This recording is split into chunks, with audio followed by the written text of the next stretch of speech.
She was the woman behind the legend, the iron backbone who built an empire from chaos, the fierce protector who turned a fallen rock star into an immortal icon.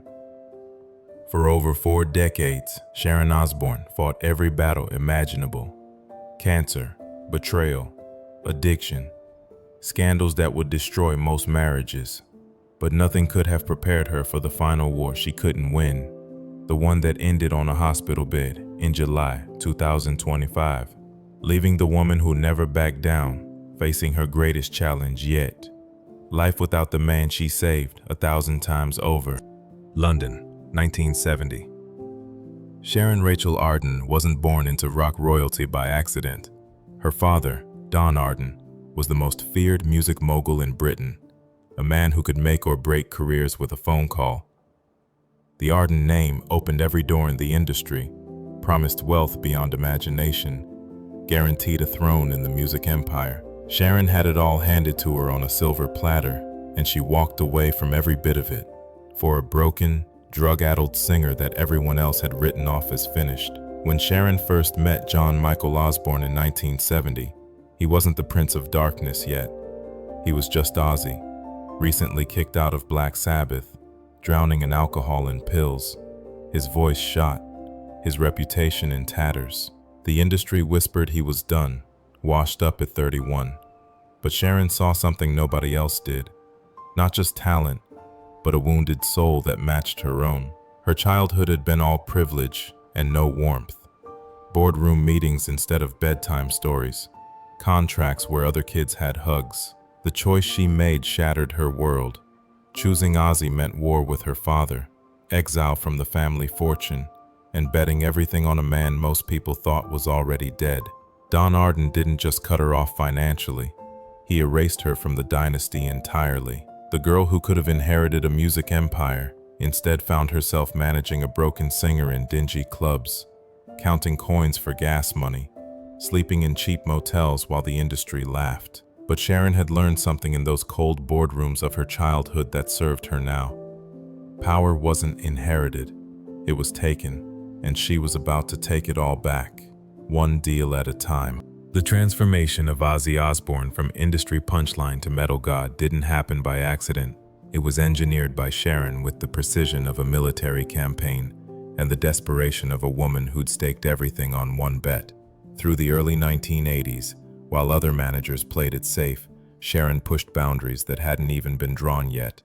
The famous backbiting incident, the dove stunt at the record label meeting, the outrageous stage performances, none of it was random chaos. Sharon crafted each controversy, calculated every shock, turned Ozzy's unpredictability into a brand. She didn't just manage his career, she invented the template for shock rock that every metal act would follow for decades.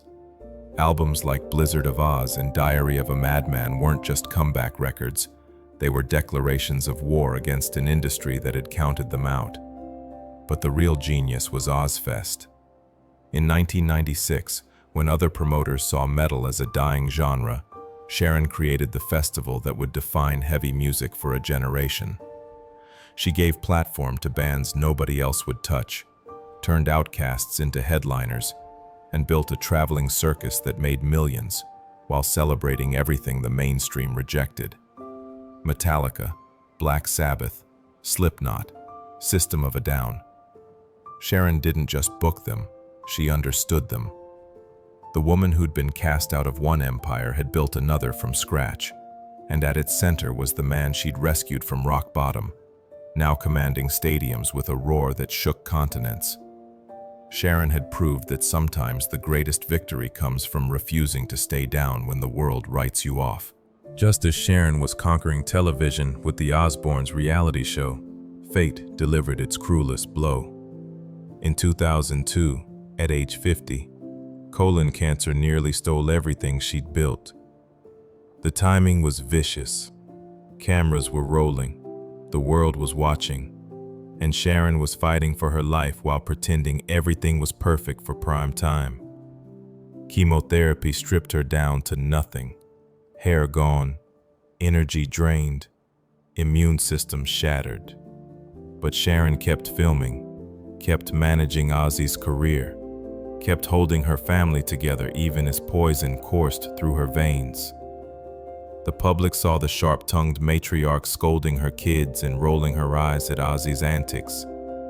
Behind the cameras, she was curled over toilet bowls, too weak to stand, whispering prayers she wasn't sure anyone was hearing. Then came the night that nearly ended everything. December 2003, Ozzy's ATV accident. 18 broken ribs, fractured vertebrae, damaged arteries.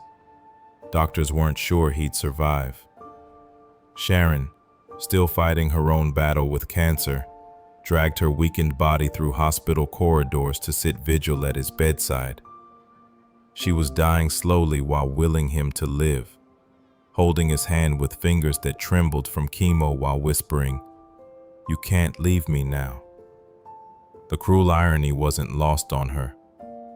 The woman who'd made a career out of managing chaos couldn't control the chaos inside her own body. But Sharon had learned something in those sterile hospital rooms that no boardroom meeting could teach. That sometimes, the greatest act of love is simply refusing to let go, even when holding on is killing you. Her recovery became part of the family legend, but the scars ran deeper than surgery. Cancer had taught Sharon that time was finite, that every day with the people you love is borrowed, and that sometimes the price of fame is watching your most private battles become public entertainment.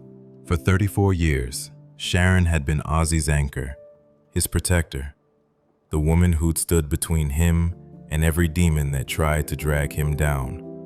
She'd survived his addictions, his overdoses, his darkest moments when he'd whispered about ending it all.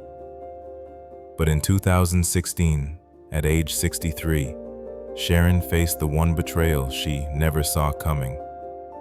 Ozzy's affair with a hairstylist that lasted months, conducted while Sharon battled yet another cancer diagnosis. The revelation didn't just break her heart, it shattered her understanding of their entire life together. This wasn't addiction, or mental illness, or the chaos of rock and roll excess. This was choice. A conscious decision to betray the woman who'd sacrificed everything to build his legend. For the first time in their marriage, Sharon walked away, moving out of their home and into a separation that felt like death. The tabloids had a field day. Headlines screamed about divorce, about Sharon finally reaching her breaking point, about the end of rock's most turbulent love story. But the real story was quieter and more devastating. A woman in her 60s, fighting cancer again, wondering if the love she'd built her entire life around had been an illusion all along. Ozzy's public apology was raw, desperate, the sound of a man who'd finally pushed too far. He admitted to sex addiction, to betraying the one person who'd never betrayed him, to destroying the trust that had held their chaotic world together. But apologies don't heal wounds that deep, and Sharon's forgiveness didn't come cheap or fast. The reconciliation took months of therapy, of learning to trust again, of rebuilding what had been shattered in hotel rooms and lies. Sharon later said it was the hardest decision of her life, not leaving, but staying. Not giving up on a love that had been tested beyond any reasonable limit, and choosing to believe it could survive even this. By 2019, time had become Sharon's enemy in a way fame and scandal never were. Ozzy's body was failing, his spine requiring surgery after surgery, each procedure stealing more of his strength. The man who'd once commanded stages like a caged animal now struggled to cross a room without collapsing. Parkinson's disease was diagnosed in 2020, adding another layer of cruelty to their story. Sharon watched the love of her life diminish day by day, his thunderous voice reduced to whispers, his legendary stamina replaced by exhaustion that sleep couldn't cure. She became his nurse, his translator when words failed him, his memory when confusion took hold. The woman who'd once managed global tours now managed pill schedules and physical therapy appointments. The public still saw glimpses of the old Ozzy, interviews where he'd rally his strength, social media posts that Sharon carefully curated to show him at his best. But in private, Sharon was grieving the slow-motion loss of her husband while he was still alive. Some nights he'd look at her with eyes that didn't quite recognize the woman who'd shared his bed for 4 decades. COVID-19 nearly claimed them both in 2020, their weakened bodies fighting a virus that threatened to finish what age and illness had started. Sharon later admitted those were some of the darkest days of their marriage, lying in bed together, both struggling to breathe, wondering if their children would lose both parents to a disease they couldn't control.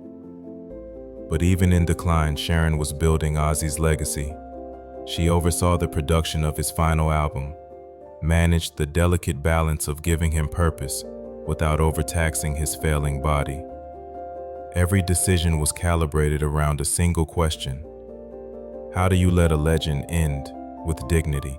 July 5th, 2025, Birmingham, England, the city where it all began 55 years earlier, when a working-class kid named Sharon Osbourne first picked up a microphone. Sharon had spent months planning what she knew would be Ozzy's final performance, a farewell that he deserved, but that broke her heart to orchestrate. The logistics were nightmarish. Ozzy could barely walk without assistance. His voice was a shadow of its former power, and every song risked becoming the moment his body finally gave out in front of 50,000 people. Sharon managed doctors on standby, backup plans for every possible disaster, and the crushing weight of knowing she was enabling her husband's last stand. When Ozzy walked onto that stage, supported by hidden braces and sheer willpower, the crowd's roar was deafening. But Sharon, watching from the wings, heard something else: the sound of goodbye. For 2 hours, the Prince of Darkness summoned everything he had left, his voice cracking but never breaking, his presence diminished but still commanding. It was less a concert than a ritual,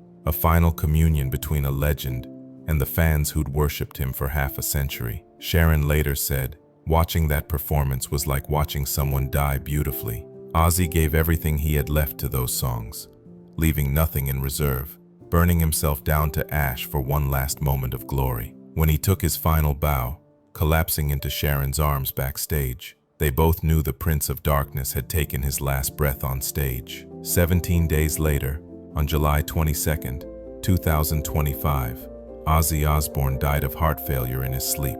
Sharon was holding his hand, whispering the same words she'd said for 45 years. "I'm here. I'm not going anywhere."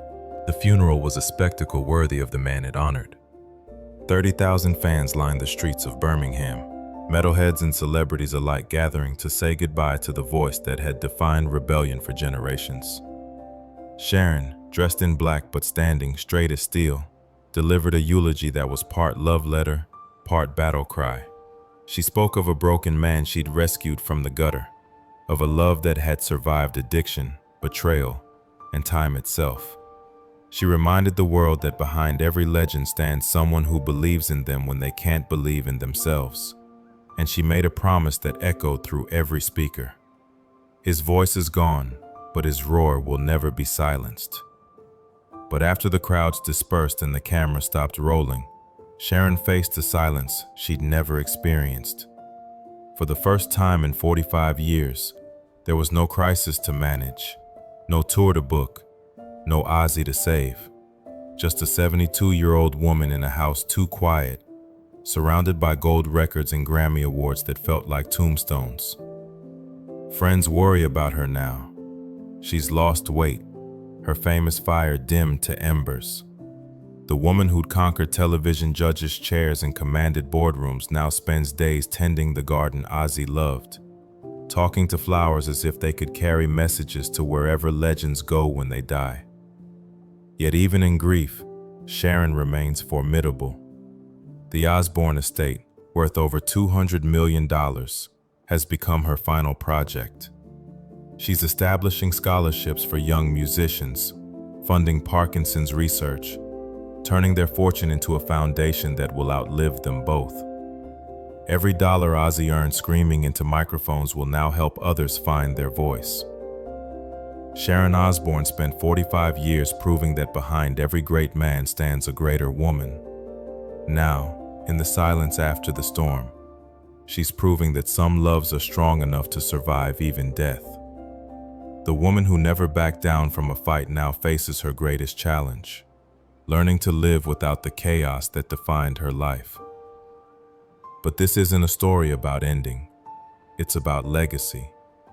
About a woman who turned love into empire, who transformed a broken singer into an immortal icon, who showed the world that sometimes the greatest victory comes from refusing to let go when everyone else has given up. Sharon Osbourne isn't just the widow of a rock legend. She's the architect of one, the guardian of his flame, and the living proof that some storms are worth weathering, some battles are worth fighting, and some loves are worth everything you have to give. The Prince of Darkness may be gone, but his queen still reigns, and her crown, forged in fire and polished by tears, will shine long after the last echo of his voice fades away.